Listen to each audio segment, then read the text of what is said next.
विद्यार्थ्यांच्या भविष्याशी खेळबंद करा। दिल्ली लाठीचार्जच्या निषेधार्थ साक्रीत महामार्गावर रास्ता रोको। नीट टीईटी परीक्षांमधील गैरव्यवहार आणि दिल्लीत आंदोलक विद्यार्थ्यांवर झालेल्या लाठीचार्जच्या निषेधार्थ साक्री तालुक्यात विविध संघटना आक्रमक झाल्या आहेत। वंचित बहुजन आघाडी, एकलव्य संघटना आणि युवक काँग्रेसने साक्री तहसील प्रशासनाला स्वतंत्र निवेदने देऊन तीव्र विरोध दर्शवला आहे। दिल्लीतील जंतर मंतरवर शांततेत आंदोलन करणाऱ्या विद्यार्थ्यांवर झालेल्या कथित पोलीस लाठीचार्ज आणि अश्रुधुराच्या वापराचा वंचित बहुजन आघाडी व एकलव्य संघटनेने निषेध केला। नायब तहसीलदार किरण कोठावदे यांच्यामार्फत राष्ट्रपतींना निवेदन पाठवून या घटनेची निष्पक्ष न्यायालयीन चौकशी करण्याची मागणी करण्यात आली। दुसरीकडे अखिल भारतीय युवक काँग्रेसच्या वतीने नीट आणि टीईटी परीक्षांमधील पेपरफुटी व भ्रष्टाचाराविरोधात तहसीलदारांना निवेदन देण्यात आले। परीक्षांमधील गोंधळामुळे लाखो विद्यार्थ्यांचे भविष्य धोक्यात आल्याचा आरोप करत केंद्रीय आणि राज्याच्या शिक्षण मंत्र्यांनी राजीनामा द्यावा अशी मागणी युवक काँग्रेसने केली आहे। तसेच सर्वोच्च न्यायालयाच्या निवृत्त न्यायमूर्तींमार्फत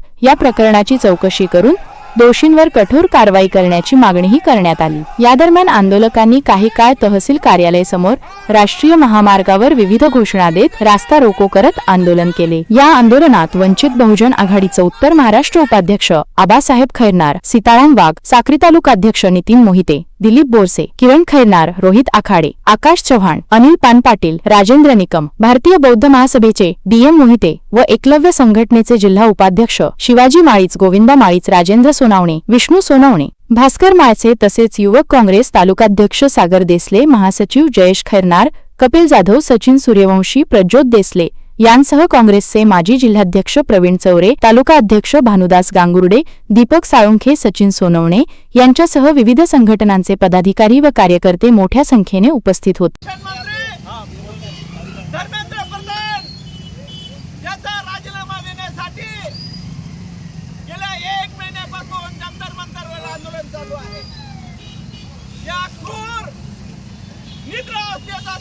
भारत सरकारच्या गुंडाशाही पोलिसांनी आपल्या लहान लहान लेकरांना अमानुषपणे अत्याचार केले।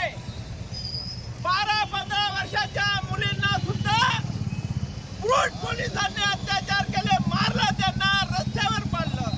मंतरवर झालेल्या अगदी शांततेने काही युवक व विद्यार्थी नीट परीक्षेबद्दल व विद्यार्थ्यांच्या समस्येबद्दल जंतर मंतरवर जे आंदोलन छेडलेलं होतं, ते आंदोलन सरकारने दडपशाहीच्या मार्गाने अत्यंत क्रूरपणे अशा लाठी हल्ल्याचा मी सर्वप्रथम एकलव्य युवा संघटना व वंचित बहुजन आघाडीच्या वतीने जाहीर निषेध व्यक्त करतो। तसेच हा फक्त हल्ला त्या विद्यार्थ्यांवर नसून भविष्यावर झालेला आहे।